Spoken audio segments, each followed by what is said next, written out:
Thiruvananthapuram medical college ആശുപത്രിയിൽ രോഗി കുടുങ്ങിയ ലിഫ്റ്റിന്റെ ദൃശ്യങ്ങൾ റിപ്പോർട്ടറിന് ലഭിച്ചു. ലിഫ്റ്റ് ഇപ്പോഴും പ്രവർത്തനരഹിതമാണ്. സൂപ്രണ്ട് ഓഫീസ് കെട്ടിടത്തിലെ OP ബ്ലോക്കിലാണ് ലിഫ്റ്റ് ഉള്ളത്. Report investigation. ഇതാണ് ആ ലിഫ്റ്റ്. ഈ ലിഫ്റ്റ് ഇപ്പോഴും പ്രവർത്തനരഹിതമാണ്. ക്യാമറ കൊണ്ടുവരാൻ പറ്റാത്തതുകൊണ്ടാണ് നമ്മൾ ഇങ്ങനെ ഷൂട്ട് ചെയ്യുന്നത്. ഇതിപ്പോഴും വർക്ക് ചെയ്യുന്നില്ല. ആർക്കും ഒന്നും അറിയുന്നില്ല. ആരും ശ്രദ്ധിക്കാത്ത സൂപ്രണ്ട് ഓഫീസിലെ OP ബ്ലോക്കിൻ്റെ മൂലയിലാണ് ഈ ലിഫ്റ്റ് ഉള്ളത്. ഇപ്പോഴും തകരാർ പരിഹരിച്ചിട്ടുമില്ല. TV പ്രസാദിന്റെ വിവരങ്ങളുമായി. പ്രസാദ്, കേടായി കിടക്കുന്ന ലിഫ്റ്റ് അതേ രൂപത്തിൽ തുടരുന്നു. ഇപ്പോഴും ഔദ്യോഗികമായി ക്യാമറയ്ക്ക് മുന്നിൽ പ്രതികരിക്കാൻ ആശുപത്രി അധികൃതർ തയ്യാറാകുന്നില്ല എന്നാണ് മനസ്സിലാക്കുന്നത്. എന്താണ് ഈ ഗുരുതരമായ അനാസ്ഥയ്ക്ക് അവരുടെ മറുപടി? അശ്മതി, അല്പസമയം മുമ്പാണ് നമ്മൾ ഈ കെട്ടിടത്തിലേക്ക് പോയി ആ ദൃശ്യങ്ങൾ പകർത്തിയത്. എനിക്ക് പിറകിൽ കാണുന്ന സൂപ്രണ്ട് ഓഫീസിൻ്റെ OP ബ്ലോക്കിലാണ് ഈ ലിഫ്റ്റ് ഉള്ളത്. ആ OP ബ്ലോക്കിലേക്ക് കയറുന്ന സ്ഥലത്ത് 2 ലിഫ്റ്റുകളുണ്ട്. അത് രണ്ടും ഒരുപാട് ആൾസഞ്ചാരമൊക്കെ ഉള്ള സ്ഥലമാണ്. അതിലായിരുന്നു ഒരുപക്ഷെ അകപ്പെട്ടു പോയിരുന്നുവെങ്കിൽ അദ്ദേഹത്തിന് രക്ഷപ്പെടാൻ പറ്റുമായിരുന്നു എന്ന് പ്രതീക്ഷിക്കുന്നു. അവിടെ നിന്ന് ഇടത് ഭാഗത്തേക്ക് തിരിഞ്ഞ് മുന്നോട്ട് പോയാൽ അധികം ആരുമില്ലാത്ത ഒരു മൂലയുണ്ട്. ആ മൂലയിൽ നിന്ന് ഒരു നില മുകളിൽ, ആ മുകളിൽ കയറുന്ന സ്ഥലത്ത് ആരുമില്ല. അവിടെ സൂപ്രണ്ട് ഓഫീസ് മാത്രമാണുള്ളത്.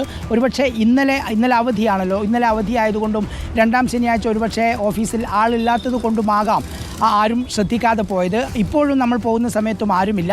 പക്ഷേ ഇതിൽ ജീവനക്കാർക്ക് കടുത്ത പ്രതിഷേധമുണ്ട് ശ്രുതി. എല്ലാവരും ഞെട്ടലോടുകൂടിയാണ്. അവർ തന്നെയാണ് നമ്മളെ കൂടെ കൊണ്ടുവന്ന് ആ ലിഫ്റ്റ് കാണിച്ചു തരികയും ചെയ്തത്. ഇപ്പോഴും ഇത് നന്നായിട്ടില്ല എന്ന് ആ ജീവനക്കാർ പറയുന്നുമുണ്ട്. അവരുടെ ഒരു ഭയം എല്ലാവരുടെയും മുഖത്തുണ്ട്. അത്രയേറെ ഒരു ആരെയും ഞെട്ടിക്കുന്ന അല്ലെങ്കിൽ ഇപ്പോൾ ഒരു ഭയാനകമായ ഒരു സിറ്റുവേഷൻ ആയിരുന്നു. എന്തു തന്നെയായാലും ആ രണ്ട് ദിവസം ആ തിരുമല രവി കഴിച്ചു കൂട്ടിയത് എന്ന കാര്യം വ്യക്തമാണ്. ഇപ്പോഴും നമ്മൾ ഈ വാർത്ത പുറത്തു കൊണ്ടുവന്നു. ഈ സമയം ഇത്രയും കഴിഞ്ഞു. ഇപ്പോഴും ആ ലിഫ്റ്റ് നന്നാക്കാനോ അല്ലെങ്കിൽ അദ്ദേഹത്തെ ഇന്നിപ്പോൾ കണ്ടെത്തിയിട്ട് ഇത്രയും മണിക്കൂറായി. ഒരു ലിഫ്റ്റ് ഓപ്പറേറ്ററെ കൊണ്ടുവന്ന് അല്ലെങ്കിൽ അത് സർവീസ് ചെയ്യുന്നവരെ കൊണ്ടുവന്ന് അത് നന്നാക്കാനുള്ള ഒരു നീക്കം നടത്തിയിട്ടില്ല.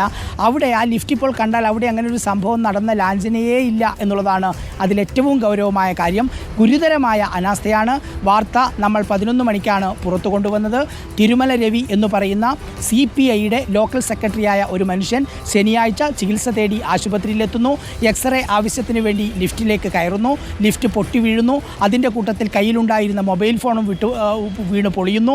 എവിടേക്കും ബന്ധപ്പെടാൻ പറ്റാത്ത സാഹചര്യം. നിരന്തരം അലാറം അടിക്കുന്നു. ആരും കാണുന്നില്ല, കേൾക്കുന്നില്ല. കൈ തളരുന്നത് വരെ ആ ലിഫ്റ്റിൻ്റെ ഡോറിന് അദ്ദേഹം അടിക്കുകയാണ്.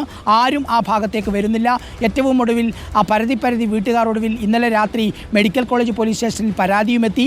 തിരുമല രവിയുടെ ഭാര്യ ഇവിടുത്തെ ജീവനക്കാരിയാണ് എന്നുള്ളതാണ് അതിലും പ്രധാനപ്പെട്ട ഒരു കാര്യം. എന്നിട്ട് ഇന്നലെ പോലീസ് സ്റ്റേഷനിൽ പരാതി കൊടുക്കുന്നു, കണ്ടില്ല. ഇന്ന് രാവിലെ ആ ലിഫ്റ്റ് ഓപ്പറേറ്റർ ഡ്യൂട്ടിക്ക് വന്ന സമയത്താണ് ഇങ്ങനെയൊരു സംഭവം ശ്രദ്ധയിൽപ്പെടുന്നത് തന്നെ.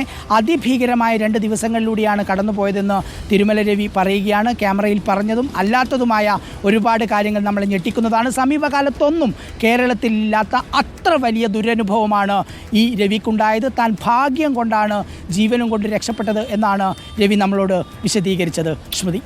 TV പ്രസാദ് വിവരങ്ങൾ നൽകുന്നു. OP ബ്ലോക്കിലെ ലിഫ്റ്റിൽ കുടുങ്ങിയത് ഉള്ളൂർ സ്വദേശി തിരുമല രവിയാണ്. ഇദ്ദേഹം CPIയുടെ ഏരിയ സെക്രട്ടറിയാണ്. അതുകൂടാതെ അദ്ദേഹത്തിൻ്റെ ഭാര്യ മെഡിക്കൽ കോളേജ് ആശുപത്രിയിലെ ജീവനക്കാരിയാണ് എന്നുള്ള വിവരം കൂടിയാണ് പുറത്തു വരുന്നത്.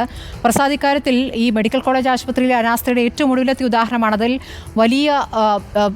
വലിയ അനാസ്ഥ തന്നെ സംഭവിച്ചിരിക്കുന്നു. ഇതുപോലെയൊന്ന് നേരത്തെ കേട്ടിട്ടില്ലാത്തതാണ്. 2 ദിവസം ലിഫ്റ്റിനുള്ളിൽ കുടുങ്ങിക്കിടക്കുന്നു. അതിപ്പോൾ മറ്റെന്തെങ്കിലും സംഭവിച്ചിരുന്നെങ്കിൽ ആരാകും അതിന് ഉത്തരവാദി എന്നൊരു ചോദ്യം കൂടി അവിടെ നിൽക്കുകയാണല്ലോ. അദ്ദേഹം ഇപ്പോൾ ഭാഗ്യം കൊണ്ട് രക്ഷപ്പെട്ടിരിക്കുന്നു. രോഗിയാണ്.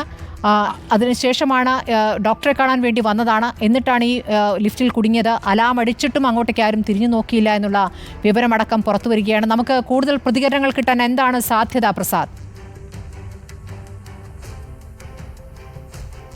സ്മൃതി, ഇത് സ്മൃതി പറഞ്ഞതുപോലെ മറ്റൊന്നായിരുന്നു സംഭവിച്ചത് എങ്കിൽ അതൊരു ഗുരുതര പ്രശ്നമായി മാറിയേനെ. അതുതന്നെ ഈ രോഗിയായ രവിയും നമ്മളോട് പറയുകയുണ്ടായി. അതായത് എനിക്ക് മറ്റെന്തെങ്കിലും സംഭവിച്ചിരുന്നുവെങ്കിൽ ആ രീതിയിലേക്കായിരുന്നു ഒന്നും അറിയാതെ, അതായത് സമയം പോലും നോക്കാൻ പറ്റാതെ ആ മൊബൈൽ ഫോൺ വീണ് പൊട്ടി ആകെ ഇരുട്ട്, വേറെ ഒന്നും മനസ്സിലാകുന്നില്ല.